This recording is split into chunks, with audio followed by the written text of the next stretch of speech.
Hello guys, this is Dr. Sajadwani.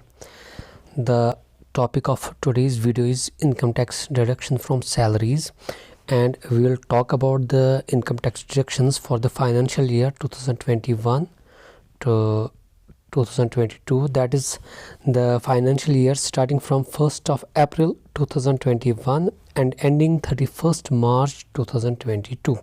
So that is the current financial year, and this video applies for the assessment year 2022-2023, right? Because after each financial year in which the income tax is deducted, the necessary assessment is done in the subsequent financial year, which is known as the assessment year. So this video is applicable for financial year 2021-22 and the assessment year 2022-23, right? So as you know that I have recently written a booklet on income tax calculations, and I will deal with some of the provisions that I have put in the book. So this video, it is applicable for, I have simplified things in this video for the employees who are working in the various departments under the government, and I will only deal with the normal rates of taxes, and I will also deal with only the individuals who are the residents of India. And this video is applicable for all those employees working in different government departments who are under the age of 60 years and who have an annual income of less than 50 lakh rupees. Because income more than 50 lakh rupees, then we have to deal with other things. So I have simplified the book for which will cover almost all the, I think, maximum number of employees. So this video, it will help the various employees and the drawing and disbursing officers to understand the various provisions related to income tax and how they will be able to calculate income tax from the salaries. In case of any doubt or any clarification, you can refer to the Income Tax Act 1961 and the Income Tax Rules 1962. You can also refer to the Finance Acts of 2019 and 2020. You can also refer to the Circular 4 of 2020 and Circular number 20 of 2020 issued by the Central Board of Direct Taxes, Government of India, under the Department of Revenue, Ministry of Finance. For any more clarification, you can mail me on my official email ID. So in this video, we will talk about the role of drawing and disbursing officer in income tax calculations and payments. We will also deal with the concessional tax regimes under section 115 BAC. We will also deal with the tax rates in the existing tax regime and the concessional tax regime. We will talk about various deductions of income tax at source from the salary. We will deal with the exemptions, we will deal with the deductions, we will deal with the deductions under Chapter 6A of IT Act, and finally we will talk about the calculation of income tax. So first of all, we will deal with the role of drawing and disbursing officer in income tax calculation and payment. First, the drawing and disbursing officer, he is the person who is responsible to deduct the income tax, you know that. So as a responsible person to deduct the income tax, he has been authorized to allow certain deductions and exemptions. He will allow deductions and exemptions on your estimated income, right? So in order to authorize the deductions and exemptions, the drawing and disbursing officer, who is also the person responsible for paying the income tax on your behalf to the government, he can obtain various evidences or proofs, or he can obtain particulars of various claims. For example, if you are asking him for any exemptions like the exemption of HRA, exemption in case of LTC, exemptions under Chapter 6A, etc., then the drawing and disbursing officer, he is authorized to ask you the evidence or detail, etc. And this is very important that the drawing and disbursing officer, he will also seek your correct PAN or Aadhaar. This PAN number or the Aadhaar number, this is very important. If you are not able to furnish the PAN number, then your income will be taxed at a higher rate. This you must remember, right? So it is necessary, it is mandatory for an employee to furnish his PAN number, to provide his DDO with his correct PAN number. Then we'll talk about the concessional tax regime. What is concessional tax regime? Basically, the Finance Act of 2020, that is the budget 2020, it introduced a new tax regime under section 115 BAC. This tax regime, it is known as the concessional tax regime. It is also known as the optional tax regime, because this tax regime, it provides an employee with an option. It provides a taxpayer with the option to pay income tax at the concessional rates. We'll talk about the concessional rates later on. This system, it came into force from 1st April 2020. That means this system is applicable on the incomes earned after 1st April 2020. That is financial year 2020-2021. So now we are in the financial year 2021-2022. So this year too, this optional regime is applicable. An employee, he can exercise this option to choose the new tax regime. So an employee has the option to choose this tax regime at the beginning of the financial year. So an employee, he can choose between the old regime and the new regime, but he has to exercise this option at the beginning of the financial year. If the employee exercise one option at the beginning of the financial year, he cannot change his choice. However, this is very important that salaried taxpayer, he can opt in and opt out every year. That means he can choose one tax regime in 1 year and he can choose the other tax regime in the next year. For example, he can choose the new regime or the concessional regime for 1 year, and he can choose the regular tax regime in another year. For example, financial year 2020-2021, you chose the concessional regime. In the year 2021-2022, you can choose the optional regime. So this is one of the queries that has been asked by many. Now we'll deal with the tax rates under the existing tax regime and the new tax regime. So you know the income tax slabs, existing slabs, and the old and the new slabs. Under the existing slabs, for all the incomes under 2.5 lakh, I am talking about the total taxable income, you must remember. We'll deal with these things later on, but you should remember here that this income means the total taxable income. It does not mean the gross income, right? So when your income is under 2.5 lakh rupees, your income will be taxed at 0%. If the income is between 2.5 lakh to 5 lakh under the old regime or the existing slab, you will be taxed at 5%. If the income is between 5 to 10 lakh, you will be taxed at 20%. And if the income is over 10 lakh rupees, you will be taxed at 30%. So there is an increase from 0 to 5%, and then there is a big jump to 20%. There is no 10% or 15%, right? And then there is another jump of 30% in the existing slab. But in case of the new regime, we have 0% tax up to 2.5 lakh rupees. It is similar as the old regime. Then we have 5% of tax from 2.5 to 5 lakh rupees, which is also similar as in case of the old regime. Then over 5 lakh up to 7.5 lakhs, we have a tax rate of 10%. Then from 7.5 to 10 lakh, we have a tax rate of 15%. Then from 10 lakh to 12.5 lakh, we have the tax percentage of 20%. Then 12.5 to 15 lakh rupees, we have the tax rate of 25%. And for the incomes over 15 lakh rupees, we have the tax rate of 30%. So when we compare these two tax regimes, in the existing regime, we have all the incomes over 10 lakh rupees, they are taxed at 30%.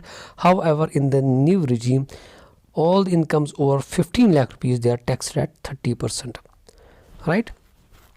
So if we compare these two slabs, we can see that this 0% and this 5% thing, it is common between both these slabs.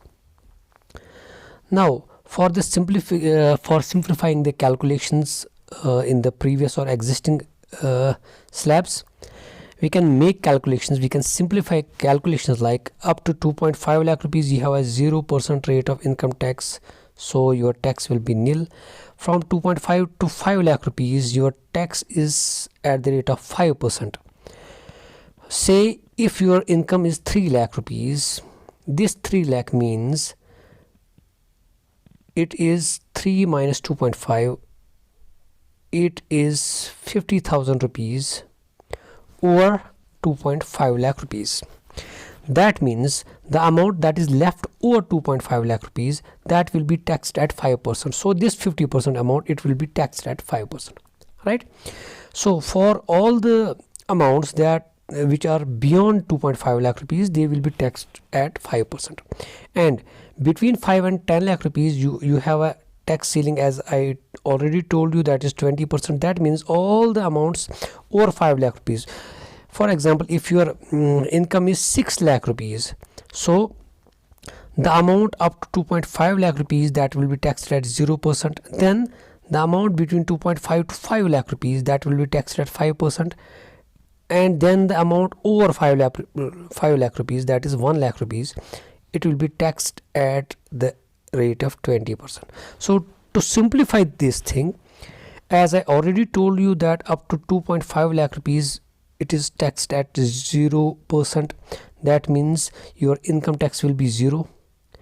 But for all the incomes between 2.5 to 5 lakh rupees, you have to calculate the income tax at 5% rate.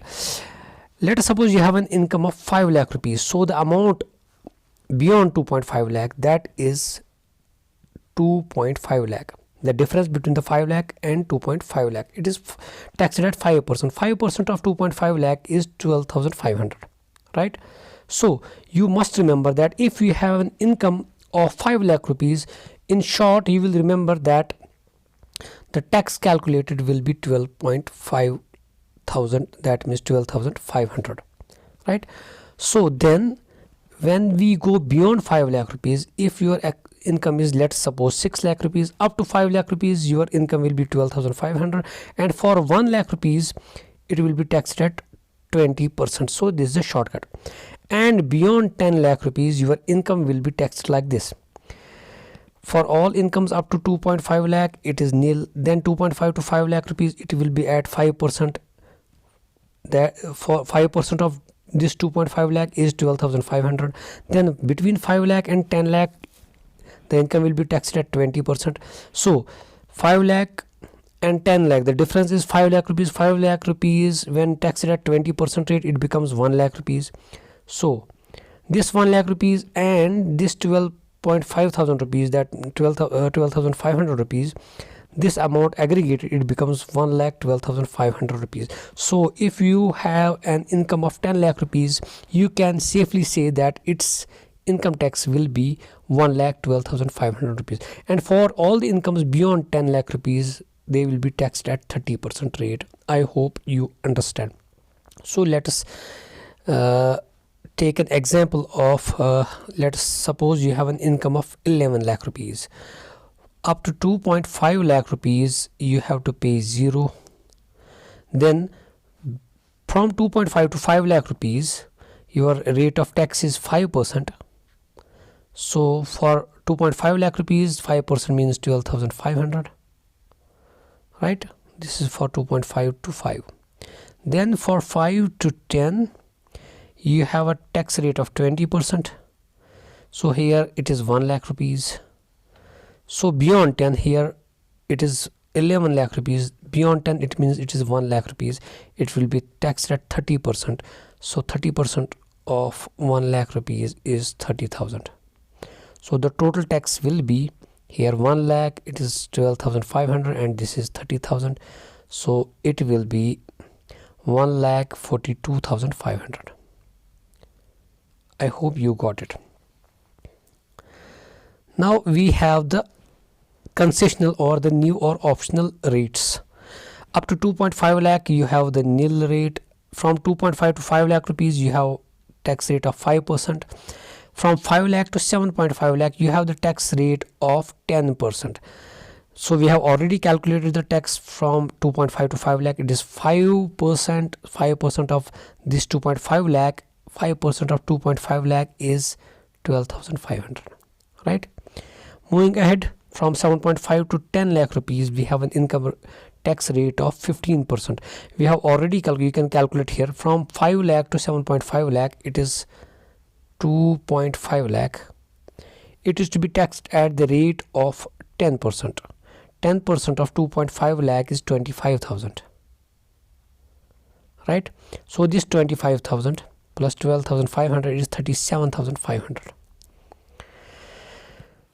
So for all the incomes between 10 to 12 lakh rupees, the amount will be taxed at 20%. We have already calculated this. 7.5 to 10 lakh rupees, it is 2.5 lakh rupees. It will be taxed at 15%.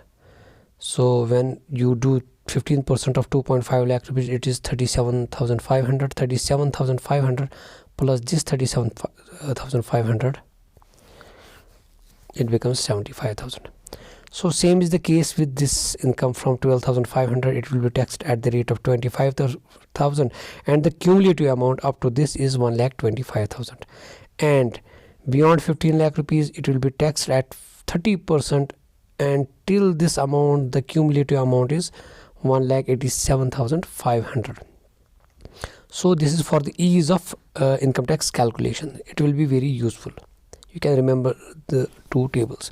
Now the important thing, that is the deduction of income tax at source from the salary. The income tax deduction from salaries is done under section 192 of the Income Tax Act 1961, and we are here dealing with the financial year 2021-2022, that is the assessment year 2022-2023.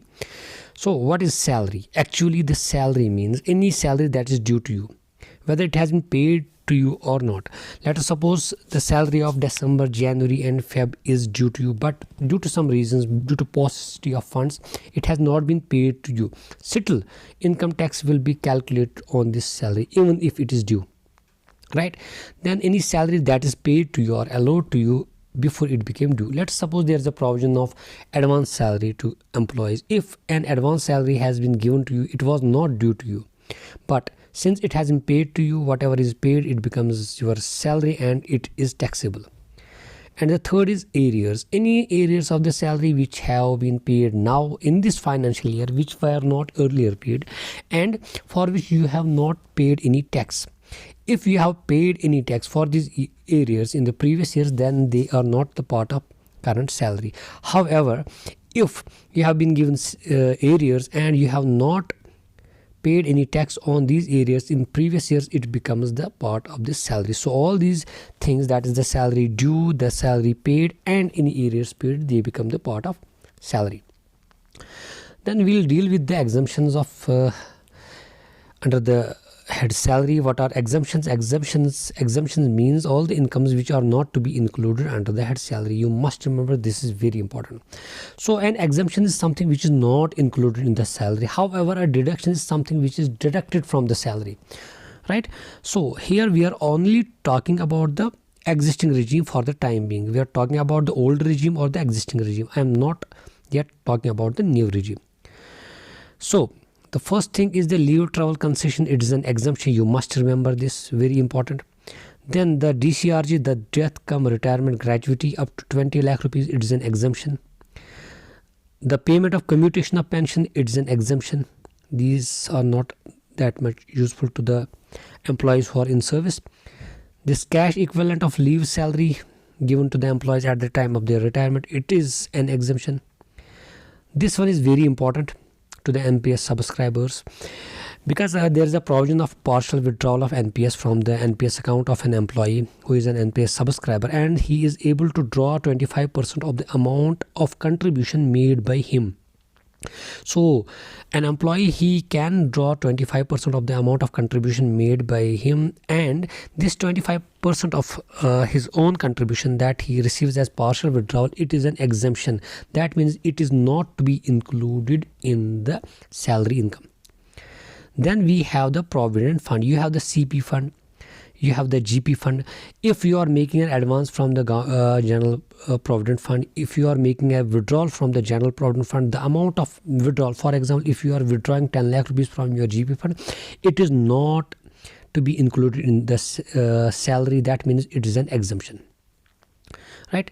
Then we have certain special allowances. For example, I will sum it.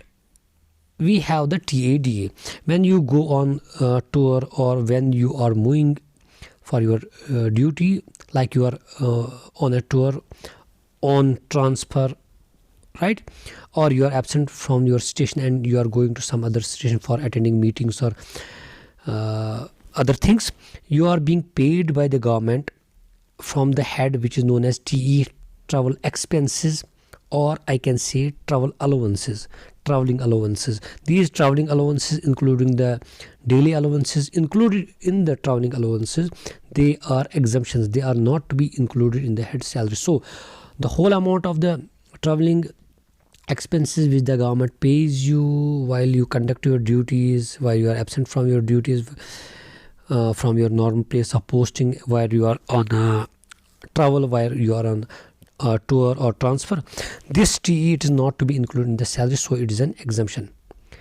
And this one is very important. The government employees, they are being provided the transport allowances. The transport allowances to the government employees, they are a part of salary and they are to be included in the head salary. This must be remembered. However, I stress, the transport allowances of only the blind or orthopedically handicapped employees with disabilities of the lower extremities, their transport allowance is exempt. That means it is an exemption, but up to 3,200 rupees per month. This you must remember. So if you are receiving a transportation allowance of rupees, let us suppose, let's assume it is 4,000. Let's assume it's 4,000 per month, and you are not a person with disabilities, then the whole of your transport allowance is a part of salary. However, in case of persons with disabilities, 3,200 per month, it is an exemption. That's, they need not to show 4,000 but only 800 rupees. 4,000 minus 3,200, that is 800 rupees. This 800 rupees only will be the part of their salary income per month, right? So we can calculate it for the whole year. I hope you got it. Similar is the case of the children education allowance and the hostel subsidy. I have got so many queries regarding children education allowance. I want to clear it that there is no relationship between the tuition fee and the children education allowance. The tuition fee, it is allowed as a deduction. However, the children education allowance and the hostel subsidy, they are the part of your salary income. You must remember. However, in case of children education allowance, you must remember, in case of children education allowance, you have an exemption of up to 100 rupees per month per child. If you are getting children education allowance of 1,000 rupees per month per child, 900 rupees will form a part of your salary income. However, only 100 rupees per month per child will be taken as an exemption. So children education allowance will be a part of the salary. Same is the case with the hostel subsidy. In case of hostel subsidy, you have been given an exemption of 300 rupees per month per child. That means whole of the hostel subsidy, it is not an exemption. You have to add it to your salary income, both the children education allowance and the hostel subsidy. However, a part of the hostel subsidy, that is an exemption, that is rupees 300 per month per child, and in case of children education allowance, we have rupees 100 per month per child as an exemption. So I stress that children education allowance and the hostel subsidy, they are the part of the salary, to the extent that 100 rupees per month per child are to be excluded and 300 rupees per month per child are to be excluded in case of children education allowance and hostel subsidy respectively, right?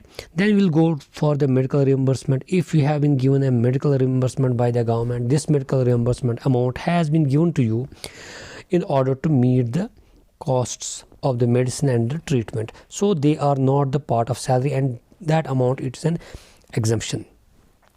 Now the most important exemption is the exemption of the house rent allowance. This is very important. I would like to stress that that house rent allowance granted to an employee who is residing in his own house or flat owned by him is not exempt from income tax. This is very important. So if a government employee, he is residing in his own house, he is owning a house, in his case the HRA is not exempt, so it is to be included in his salary. This must be remembered. And this point is also important, that HRA is exempt only when the rent is actually paid in respect of a residential accommodation occupied by the taxpayer. That means paying of rent is a prerequisite for an exemption under HRA. So for HRA exemption, what you need? The HRA exemption is done to the extent of the least of the following three. You must remember. How will you do an HRA exemption? I'll make you understand. We'll take a case. You see that, let's suppose there is an employee who is getting an HRA of rupees 1 lakh in the whole financial year, right? So HRA will be exempt to the extent of the least of the three. Let us suppose the actual amount of HRA received in respect of the relevant period, that is the period of accommodation. Let us suppose the actual HRA is rupees 1 lakh. So this is one of the conditions. Second condition is actual amount of rent paid in excess of 1/10 of the salary due for the period, right? So let us suppose his salary here means basic pay plus DA.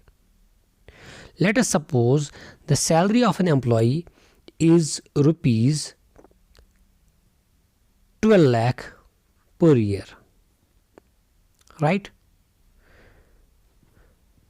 So actual amount of rent paid, we'll see what he is paying as rent. Let us suppose he is paying a rent of 2 lakh rupees. He is paying a rent of 2 lakh rupees. I'll make this point number 2 clear. Actual amount of rent paid in excess of 1/10 of the salary due for the relevant period. For this period, actual amount of salary is 12 lakh rupees.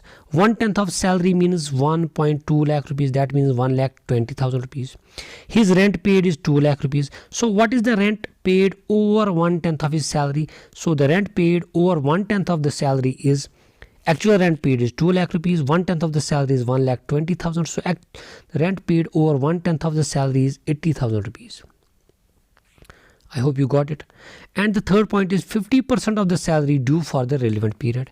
If the accommodation is in Mumbai, Kolkata, Delhi or Chennai, or 40% of the salary due for the relevant period if the accommodation is elsewhere. Let us suppose we are in the in J&K, and here this 40% is applicable. So 40% of the salary. His salary for the year was 12 lakh rupees. We can calculate the 40% of this salary, right? However, if or 50% of the salary, this 50% or 40%, it will be around 4 to 5 lakh rupees. So it will be a good amount, right? So what is the least of the three? Is it this 1 lakh rupees of HRA paid?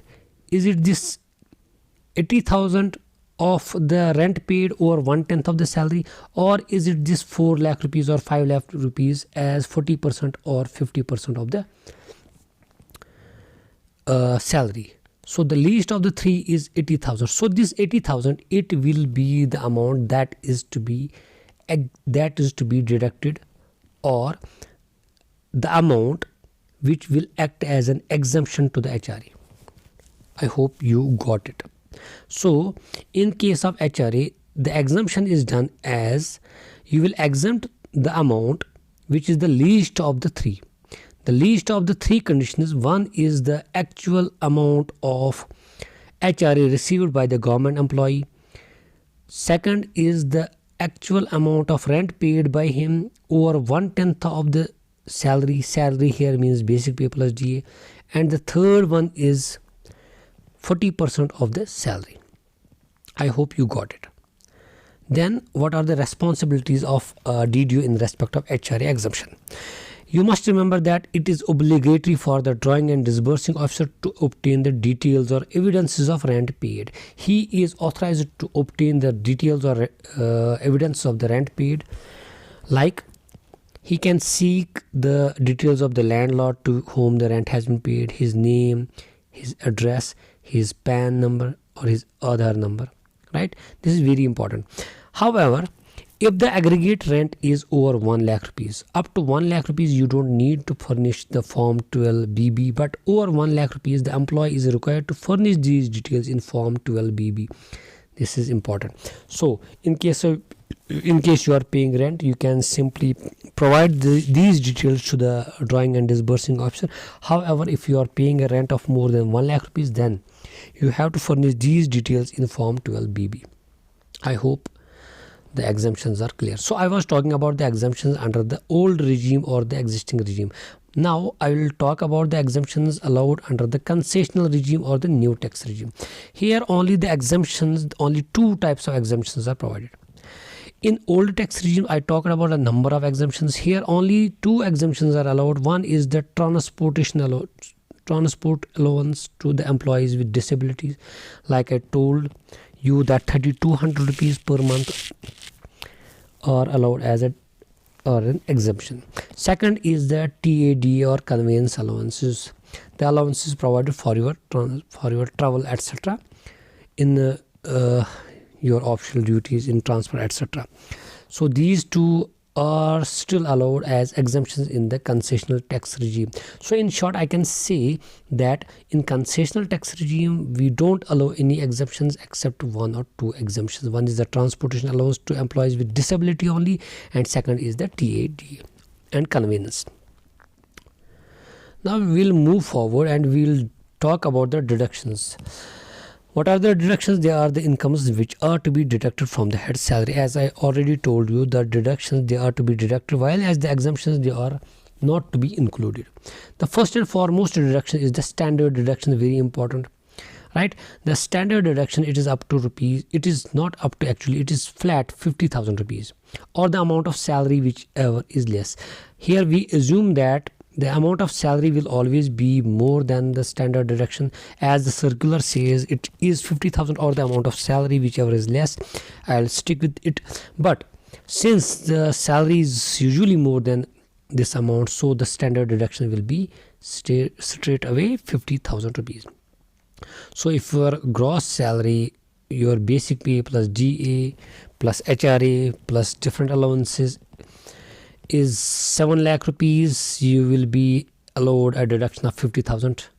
That is, now your income will be 6.5 lakh rupees. So it is a flat deduction. Then we have the deduction of interest on borrowed capital. If you are borrowing a capital, if you are having a loan for a house property, in case of its interest, you have two provisions. One, if you are taking the loan for repair, for renewal or for reconstruction of the house, you can be allowed up to 30,000 of the interest amount you have been paying. If you have taken the loan for acquisition or construction of a new house property, then you can be allowed up to 2 lakh rupees of the interest amount, right?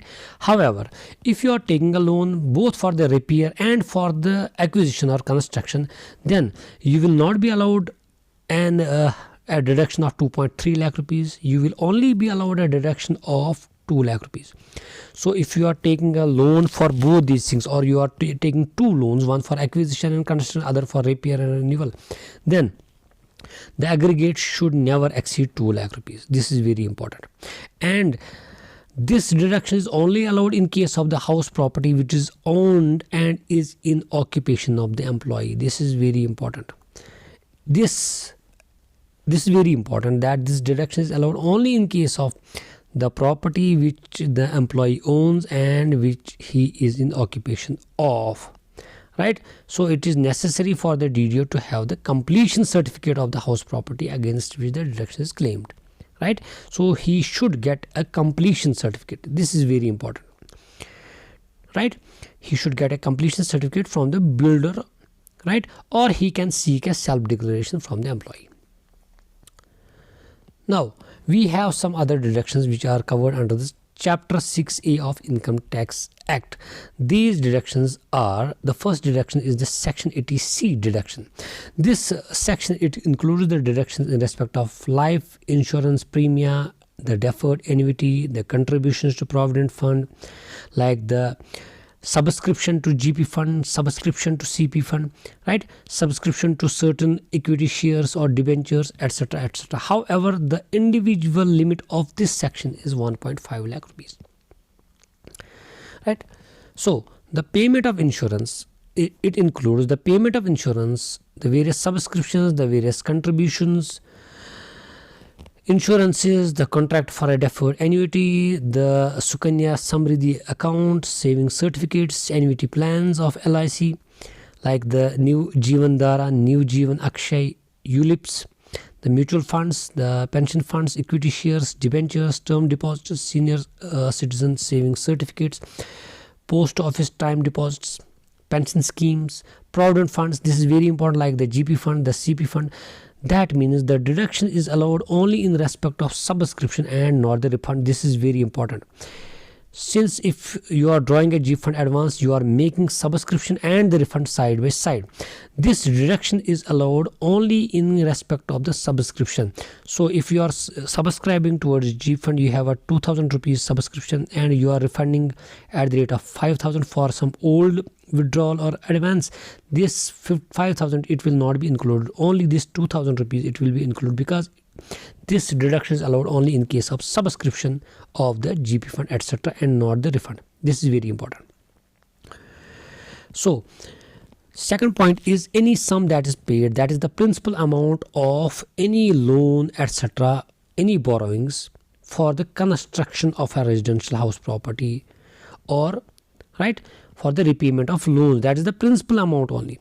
So any sum paid for the purpose of purchase or construction of a residential house property, repayment of loan, etc., the principal amount only, it is taken in this section, right. So this section 80C, besides these things, it also includes the principal amount. So the interest amount you can seek under section 24B, as I already told you here, the interest amount. But the principal amount of the housing loan, you can seek its deduction here under section 80C. Then we have the tuition fee, as I already told you. If you are paying tuition fee of at least two children, so this tuition fee, without any limit here within the section, it can be deducted. But the overall limit of the section is 1.5 lakh rupees, you must remember. Then we have section 80CCC. It is for the annuity plan of LIC of India, not that much important. Then we have section 80CCD. This is very important. It is the deduction in respect of contribution to pension schemes of the central government. We have section 80CCD1. This is very important. The employee share, like you are contributing to the NPS, your employee share of up to 10% of the salary. Salary here means basic pay plus DA. It can be allowed under this section, section 80CCD1. And then we have another section, which is section 80CCD1B. It is a deduction of an amount paid or deposited under the NPS up to rupees 50,000. This deduction, this is very important. It can be allowed whether or not you are allowing any deduction here under this section, right. So it is an extra benefit for the NPS subscribers. However, if you are claiming some amount here in section 80CCD1, you cannot claim the same amount here in section 80CCD1B.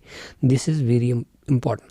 So in short, the aggregate deduction under section 80C, section 80CCC and section 80CCD1 subsection 1, it shall not exceed 1.5 lakh rupees, right. So you cannot exceed 1.5 lakh rupees under life insurance premium, deferred annuity, shares, debentures, GP fund, subscription, principal amount of the loans, tuition fee, and then the annuity plans of LIC, and then the employees contribution of NPS.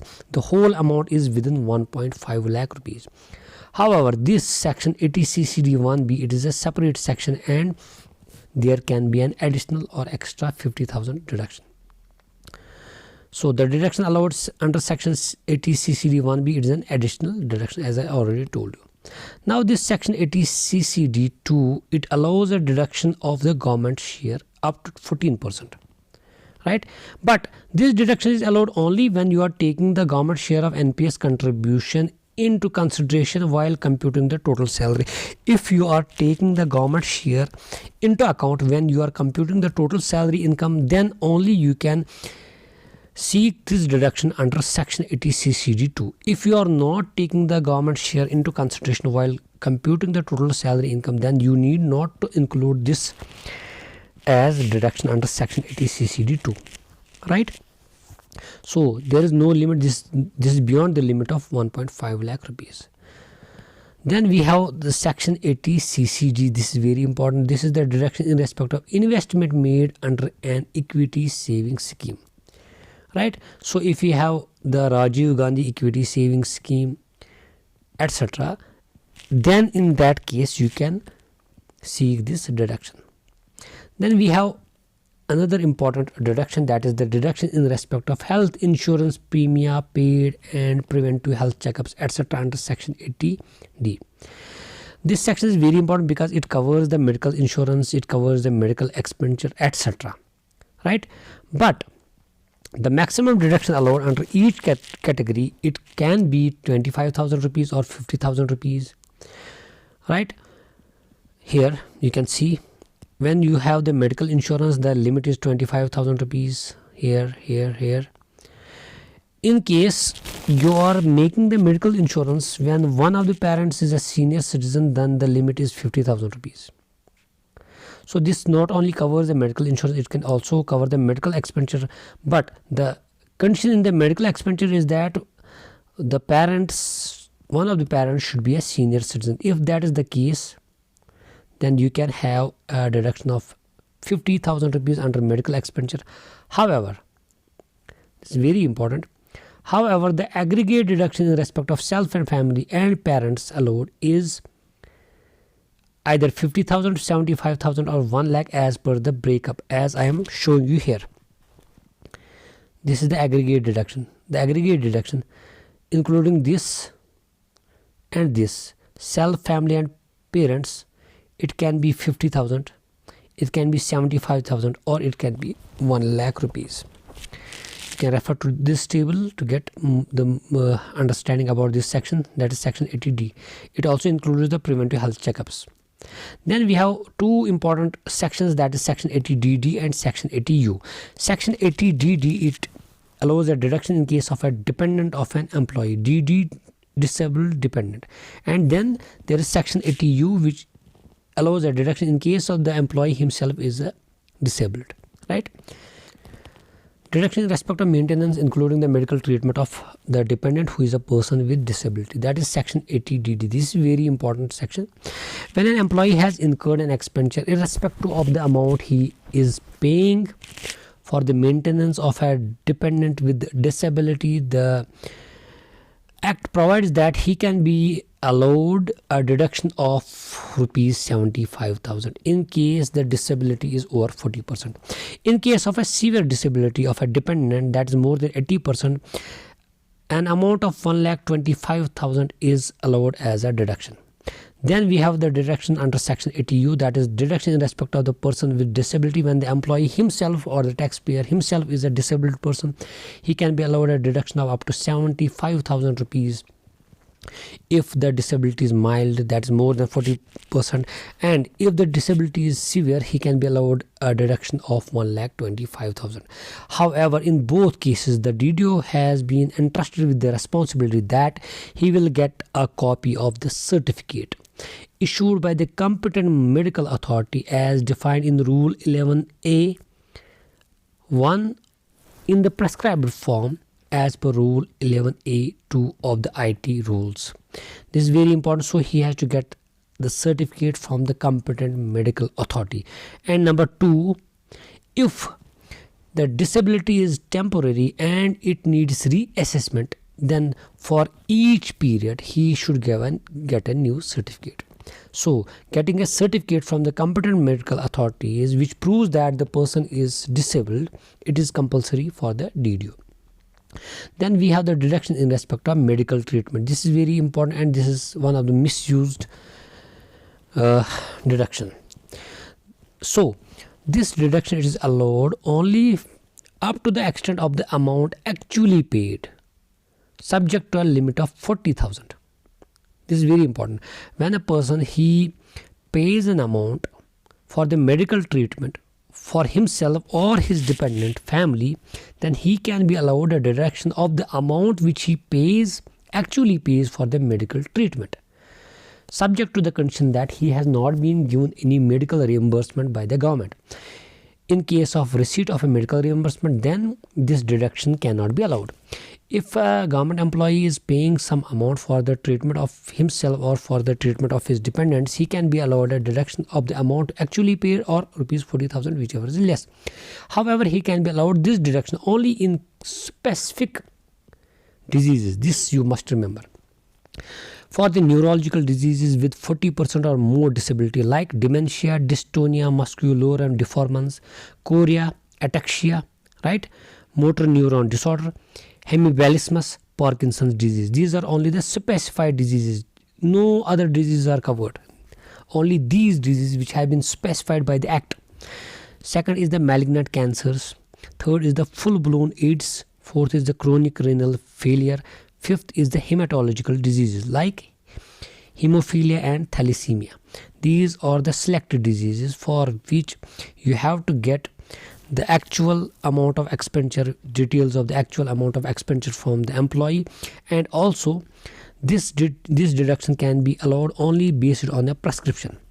The prescription it should be provided by, it should be from the competent medical authority, like it should be from a neurologist, from an oncologist, or urologist, nephrologist, hematologist, immunologist, or some other specialist depending on the type of disease, right? In case you have got any medical reimbursement, so the amount can be deducted from that. For example, if you have done the treatment of one of your family members and you have spent 1 lakh rupees and the government is only giving you 80,000 rupees as medical reimbursement, so you will subtract this amount, this 80,000 from this 1 lakh, so the rest of 20,000 rupees you can seek deduction under this section. Then we have the deduction in respect of interest on loan taken for higher education, that is section 80E. This deduction is provided in respect of the payment of interest on the loan taken for the higher education, right? Higher education for spouse, for children, for legal guardians, etc., etc., right? But the important point is that the deduction it shall be allowed only up to the succeeding 7 financial years. It can be provided up to the succeeding 7 financial years or till the amount has been paid in full. This you must remember. Then we have the deduction in respect of interest on the loan taken for certain house property. This is section 80EEA. Not that important for the government employees because this deduction is allowed in respect of interest payable on loan taken for from financial institutions for the acquisition of residential house property. However, it is subject to certain conditions. Then we'll deal with section 80EEB, which is in respect of interest on loan taken for the purchase of electric vehicle. This is very important. First you have to understand what an electrical vehicle is. In case of an electric vehicle, a deduction not exceeding rupees 1.5 lakh rupees on the amount of interest paid if you are taking a loan from April 2019 to March 2023 for the purchase of electrical vehicle, not for any other vehicle, not for any petrol or diesel vehicle or any two-wheeler, because I got a query regarding this as well. So electrical vehicle means where the power it is generated from the electricity and not from the burning of any other fuel. Then we have a deduction on in the respect of donations to certain funds, charitable institutions. So in case of donations, if you are making any donation to certain funds or certain charitable institutions like the PM's National Relief Fund, the CM's Relief Fund, the LG's Relief Fund, etc., you can be allowed a deduction of any amount. However, no deduction will be allowed in case the donation exceeds 2000 rupees in cash. If you are making a donation in cash up to 2000 rupees, it can be deducted here, but any donation over 2000 rupees cannot be included in this deduction. However, you can pay any amount of this donation in other modes other than cash, then the whole amount can be deducted here. So deduction in respect of rents paid under section 80 GG, it is not that important because all the employees here usually we are receiving the rent. A deduction in respect of the house rent paid by an employee for his own residence, it is also subject to various conditions. So I don't think it is important to discuss it here. So there are certain deductions in respect of donations for the scientific research or rural development, that is section 80 GGA. Then we have the deduction in respect of the deposits in savings accounts, section 80 TTA, up to interest up to 10,000 rupees. So these are the various deductions that can be claimed while computing the income tax.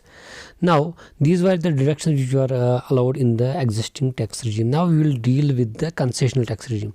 In computing the taxable income of an employee under the concessional or optional tax regime, this is very important. Only the following deductions, they cannot be claimed. So you cannot claim standard deduction, you cannot claim the deduction of home loan interest under section 24B, you cannot claim children education allowance, leave travel allowance. These are the exemptions. Yeah, these are the exemptions.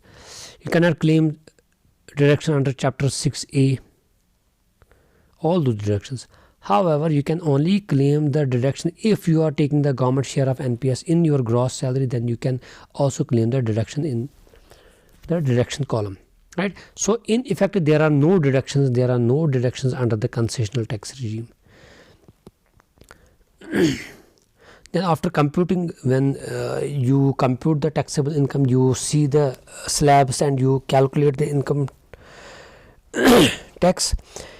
When your taxable income, when your total income, that is the total taxable income, is up to 5 lakh rupees, you will be given a rebate of 12,500. This is very important. So if you have an income of 5 lakh rupees, then you will be given a rebate of 12,500, and in effect your tax will be 0. Then after the deduction of rebate wherever applicable, the tax is increased by 4% of the income tax. So health and education says it is levied at the rate of 4% of the income tax. So now we will deal with the stepwise tax calculation in existing tax regime. First of all, we will see the income from salary. We will calculate it based on the basic pay, the DA, HRA, MA, right, etc., etc. You will include it whole in the income from salary, including your arrears, etc., right? Then you will subtract exemption under section 10(13)(a) in respect of HRA, as I have already told you. Then you will also subtract the standard deduction of 50,000 rupees. Then you will also subtract the interest paid on home loans for the repair, renovation, or for acquisition or construction. After that, you will add income from other sources. So this whole will be your gross total income. Then you will subtract the deduction under chapter 6A, as I have already told you. The amount here will be the total taxable income. Then the total taxable income, we will see the tax regime and you will calculate the income tax on this. Then we will provide the rebate if applicable, and the amount we arrived at is the total tax after rebate. We'll add 4% of this amount. This is the total tax payable. Then we'll subtract the total tax already paid. Then the tax payable is here. In the concessional tax regime or optional tax regime, we have the income from salary. Then we have almost no exemptions, and then we can add income from other sources. Then we have almost no deductions. Then we'll compute the tax as per the table I have already given you. Then we will add the, we'll see rebate is applicable here also. Then we have the health and education cess of 4%. So we will arrive at the income tax calculation. In case you have any queries, kindly refer to the income tax rules and acts, and you can also mail me on the mail ID. This is my mail ID. You can mail me your relevant queries here, and in case of further confusions, you can go to the incometaxindia.gov.in website and you can clear your doubts. Thank you for watching this video. Thank you so much. I hope this clears most of the doubts.